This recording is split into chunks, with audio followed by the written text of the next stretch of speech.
गाचिया के एक नए एपिसोड में अब सबका स्वागत है।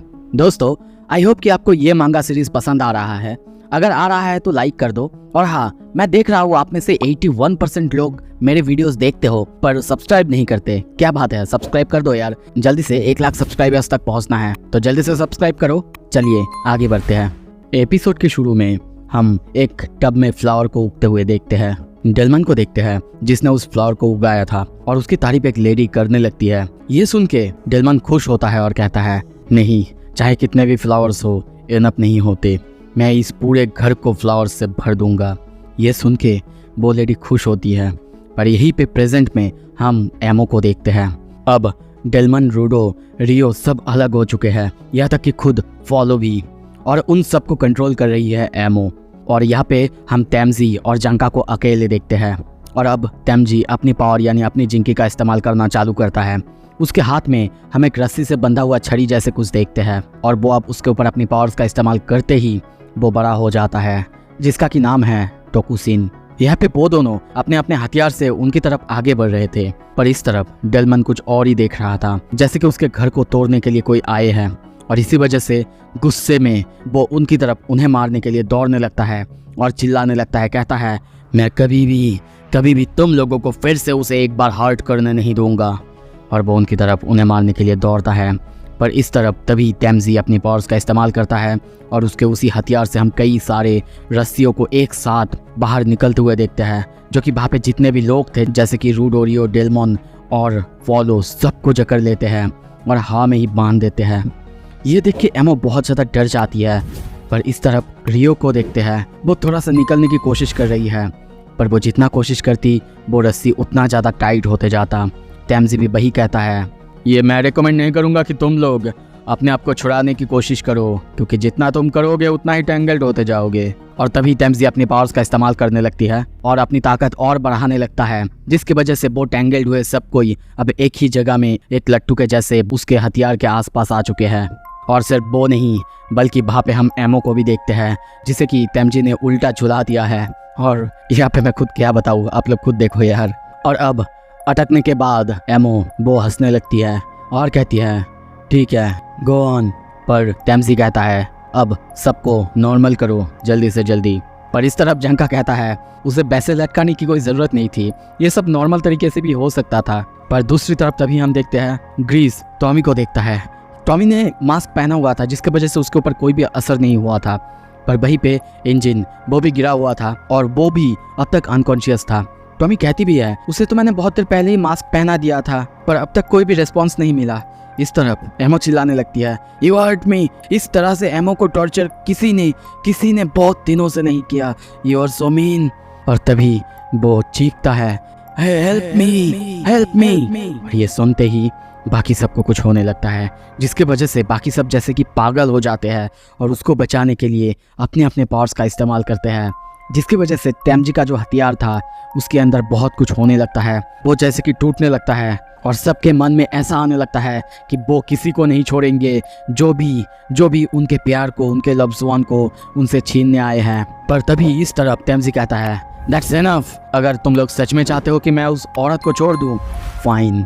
पर तभी कुछ होता है, उसका हथियार घूमने लगता है चारों तरफ। डेलमन को हम चीखते हुए देखते हैं, पर तभी देखते हैं वो सब फ्लोर के बहुत नीचे पहुंच जाते हैं। यहाँ पे नीचे आने के बाद सबकी हालत बहुत ज़्यादा ख़राब हो चुका है, सब अलग अलग जगह में गिरा हुआ है। पर जंका जब ऊपर देखता है, ऊपर एमो थी। वो उन सबको देख के मजाक करने लगती है, हंसने लगती है। पर इस तरफ हम रूडो को देखते हैं, वो भी गिरा हुआ था और उसके बॉडी में एक रॉड घुस चुका था। वो किसी तरीके से कोशिश करके उस रॉड को निकालने लगता है। पर इस तरफ जंका था भी पीछे देखता है, वहाँ पे रूडो वो बिल्कुल ठीक था, ये उसे समझ नहीं आया। पर तभी तैमजी कहता है, रुको जंका, क्या तुम्हें समझ नहीं आया? क्या तुम सच में भूल चुके हो? हाँ, तुम सच में भूल चुके हो। हम सब एक हीट ले सकते हैं, वो भी बिना हर्ट हुए।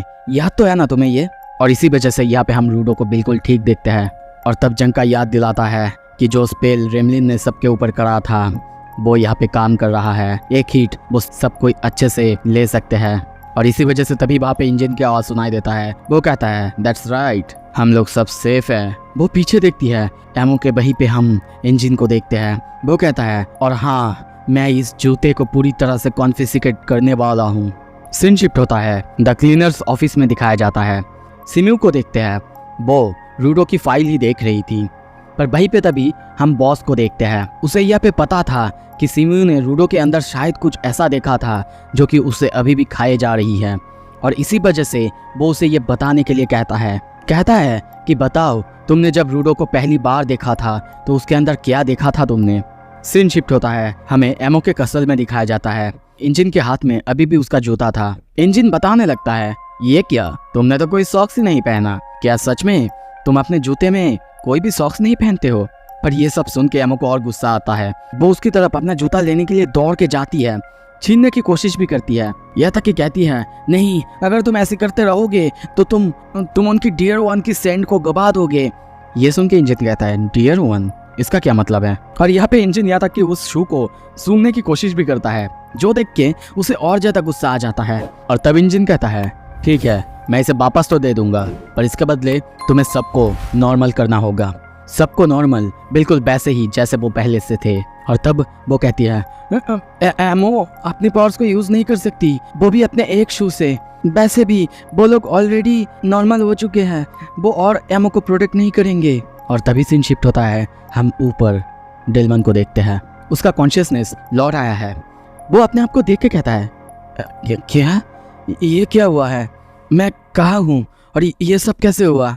और तभी अपने सामने वो तेमजी और जंका को देखता है और पूछता है, तेमजी, जंका, मैं ये सब क्या देख रहा हूँ, क्या हुआ था यहाँ पे। तेमजी कहता है, तुम्हें नॉर्मल देख के अच्छा लगा डेलमन, ये एमओ थी, वही औरत, उसी ने सब कुछ किया था। उसने शायद कोई सेंट को क्रिएट किया था जिसकी वजह से लोगों को अपनी हैप्पी टाइम्स की याद आते हैं, उनके लव्ड वंस की याद आते हैं, और उसी सेंट की वजह से तुम बाकी सबको अपना दुश्मन समझ रहे थे। ये सुन के डेलमन बहुत चौंकता है और कहता है, क्या, फिर वो जिंदा हो चुकी थी ये सब कुछ। और यहाँ पे अब जंका को समझ आता है, शायद इस औरत की सेंट या फिर इसकी पावर्स कुछ अजीब सा ही है, और ये जो भी महसूस करते हैं उनको पूरी तरह से रियल महसूस होते हैं। और इस तरफ वो लोग सबको अब मास्क पहनने के लिए कहते हैं, और मास्क पहनने के बाद तभी एमओ को वो फिर से वो जूता पहनने के लिए कहते हैं। और जब सबका मास्क पहनना होता है तब इंजन एमओ को वो शू फिर से पहनने के लिए देता है। और तब जंका उसके पास आता है और कहता है, तो फिर इंजन, अब हम क्या करें, ये औरत ये बहुत डेंजरस है और हम यहाँ पे इसे अकेला भी नहीं छोड़ सकते। अब ये सुन के इंजन कहता है, सही कहा तुमने, वैसे उसके वाइटल इंस्ट्रूमेंट के बिना वो बस एक नॉर्मल लड़की ही है। हाँ, वैसे मैं उसके पास से उसके ट्रेजर को लेना नहीं चाहता, पर अगर हम उसे किसी तरह कन्विंस कर पाए कि वो इसके बाद किसी को हार्म ना करे तो फिर। और अब इस तरफ एमओ कहने लगती है, ये बहुत अजीब है, मेरा घर पूरी तरह से बर्बाद हो चुका है, पूरी तरह से टूट चुका है, क्या इन लोगों को मेरे घर बर्बाद करके कुछ भी नहीं हो रहा है। ये सुनते ही तभी सबको कुछ अजीब महसूस होता है। जंका चौंकता है, तभी देखते हैं रूडो, वो अपने मास्क को उतार देता है। जंका कहता है, रूडो। तभी सीन शिफ्ट होता है, दूसरी तरफ हम सिम्यू और बॉस को देखते हैं। सिम्यू कहती है, आपको पता है बॉस, मैंने बहुत से लोगों को इतने सालों में देखा है, पर जो मैंने रूडो के अंदर देखा वो शायद किसी और के अंदर था ही नहीं। दूसरी तरफ एमो अब हंसते हुए कहती है, तो तुमने अपने मास्क उतार दिया, इसका मतलब क्या तुम एमो से और एमो की सेंट से जुड़ चुके हो। अब रूडो उसके पास आता है और तभी जोरदार उसे एक पंच मारता है। ये देख के सभी वहाँ पे चौंक जाते हैं। एमो को भी कुछ समझ नहीं आ रहा था, पर रूडो एक के बाद एक पंच उसे मारते ही जा रहा है। एमो को देखते हैं, उसकी बहुत ज़्यादा खून निकल चुका है। इस तरफ सिम्यू कहने लगती है, कुछ है उसके अंदर जो कि बढ़ रहा है, बहुत बुरी तरीके से बढ़ रहा है। अगर मैं सिंपली इसे कहूँ, कुछ ऐसा जो कि पूरी दुनिया को बर्बाद कर देगा, कुछ जैसे कि एक कर्स। और तभी रूडो के अंदर हम उसके हार्ट बीट जैसा कुछ बढ़ते हुए देखते हैं। तो अब ये क्या चीज़ है, क्या रूडो सच में ठीक हो पाएगा, और रूडो के साथ आखिर क्या हो रहा है, सब कुछ अगर आगे देखना है आप जल्दी से सब्सक्राइब करो। 81 से 50 तो कर दो आप लोग। चलो, थैंक यू सो मच। आगे की वीडियो के लिए स्टे ट्यून्ड।